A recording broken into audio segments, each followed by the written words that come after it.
Are you looking for a way to bring peace into your life and truly embody your electric radiance? Well, look no further than shadow work.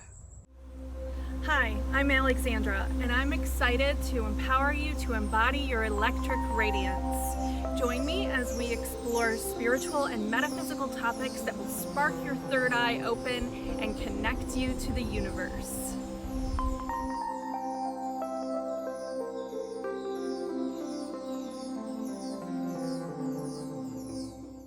Okay, first a little disclaimer. I am not a medical professional. I am not a psychologist or psychiatrist or therapist. So this is not meant to diagnose or cure you in any way. This is just an informational video. Okay, so what's shadow work? I know when I first heard the term shadow work, I was in my teens when I was exploring witchcraft and paganism, and I was like, shadow work, is that like some kind of like black magic? What is that? Well, it's not. It's not black magic, first of all, and it is not specific to witchcraft or paganism, although I do know a lot of people in the witchcraft and pagan communities who do practice shadow work. So the term shadow work actually comes from the psychologist Carl Jung, who wrote about the shadow self, the negative side of ourselves, the negative traits. My definition of shadow work and what I'm understanding shadow work to be is basically transforming the negative aspects of yourself.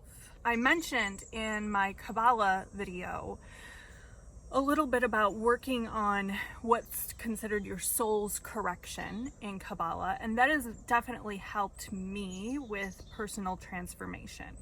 I believe that Kabbalah can definitely help people transform, and there's definitely a variation of shadow work. They don't really call it shadow work, but there's a variation of shadow work that goes on if you want to dive into Kabbalah and truly transform yourself. It's definitely helped me with my transformations.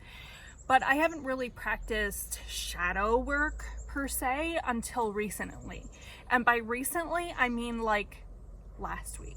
So why have I shied away from shadow work so much? Simply, it's not fun. I mean, nobody wants to do the hard stuff. Like when you start on your spiritual and metaphysical journey, which I'm sure some of you are on if you're watching this, you want to do all the fun stuff, right? You want to be like, I want to open my third eye. I want to maybe, like, if you are diving into witchcraft or paganism, you want to like cast a magic spell to manifest amazing things in your life. Or, you know, maybe you want to, you know, learn how to clear your chakras, and you want to read auras, and you want to read tarot cards, and you want to do all the fun stuff, right? Well, I'm here to tell you that the fun stuff doesn't get to be that fun unless you've really done your shadow work. It's basically personal transformation. It's taking those negative aspects of ourselves and releasing it, letting it go, forgiving ourselves, forgiving others, moving on from that so that we can clear that in order to embrace the light. So we can't fully embody our one electric radiance. We can't be part of the light unless we get rid of the dark. Are you ever going to get rid of all of the darkness? Probably not, because you're human and your soul chose to incarnate into this world in planet Earth, and you're here choosing to be here during a pandemic and all the craziness that's happening in the world. You chose to work on some shadow work here. How do you do it? What is it? How do you know you have a shadow self? The hardest part is even being aware, even recognizing that you have shadow work to do.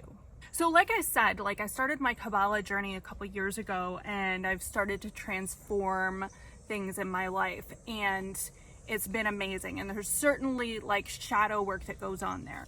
But right now I'm working with two amazing mentors to help elevate my psychic abilities. Kierra King and Jennifer Roopenian, and I'm going to drop their links below so you can follow these two amazing women and all of their knowledge they have to give. In these two classes, we're talking about letting go of limiting beliefs, letting go of past traumatic experiences.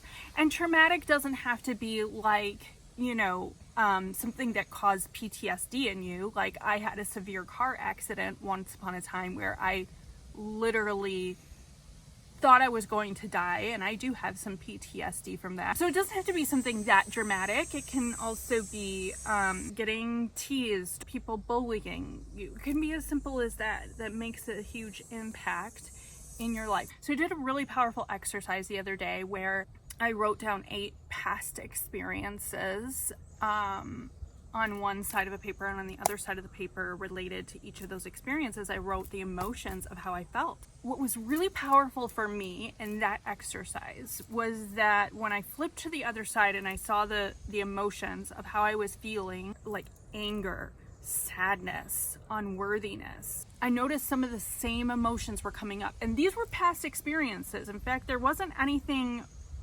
like more recent than like about maybe 10 years ago. I realized for me, I've worked a lot on my anger. So I'm very much less reactive now. I know how to handle it.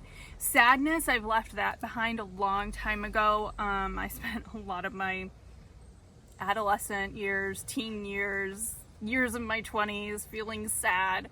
So that doesn't mean I never feel sad anymore. But again, I'm not focused on it. I know how to handle that emotion. But the unworthiness really hit a nerve because I'm realizing that I'm having some self-worth issues. So I know that's my next step. That's the next part of the shadow work for me, is how can I give myself more self-care? How can I transform that self-worth? How can I feel worthy in everything I am doing? So some people suggest just like literally thinking about it, meditating on it. To me, that didn't feel like enough. It's also something I don't want to get in a pattern where I'm dwelling on this information. For those of you who don't know me, I'm an actor by trade. And when I was taking acting classes in college in particular, there were many professors who really loved method acting. And I remember I had a professor in college who really wanted people to delve into these characters, and literally was almost like a therapy session, but like horrible. Like you would have to like talk about your past traumas and then like relate it to the character, and people were like crying and like having breakdowns. And again, some people like suggest stuff like that, and some people suggest just meditating on it and letting it go, and that might work for some people. But my two mentors right now, Kierra and Jennifer, are suggesting these journal exercises, and I'm loving it because you get to rip this page out and burn it. I am done shrinking and hiding and dimming my light. I'm done living my life the way others expect me to. Sometimes, if your paper doesn't want to burn, it means you may be having a hard time letting go of some of this stuff. So just keep trying until it burns. Here we go.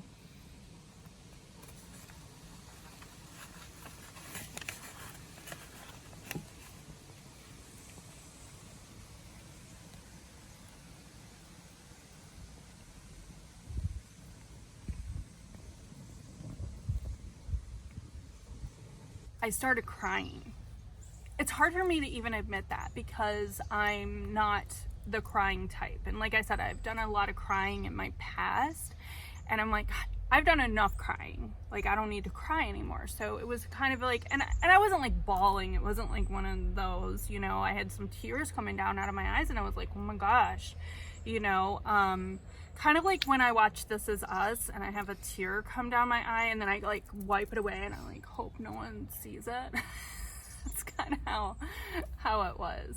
And then I actually followed up with a little EFT, emotional freedom technique, which is tapping exercise. And I'm actually going to drop a link to, I'll drop a link. I'm going to drop a link to someone I've been following on YouTube who has some amazing EFT videos. So that's what I would love for you to do, is to just let it go, release it, clear the energy, get ready to be radiant and full of light. So if you connected with this video and with shadow work, give me a thumbs up. Go ahead and share it with a friend. Subscribe for more content like this and more. And I'll see you next time.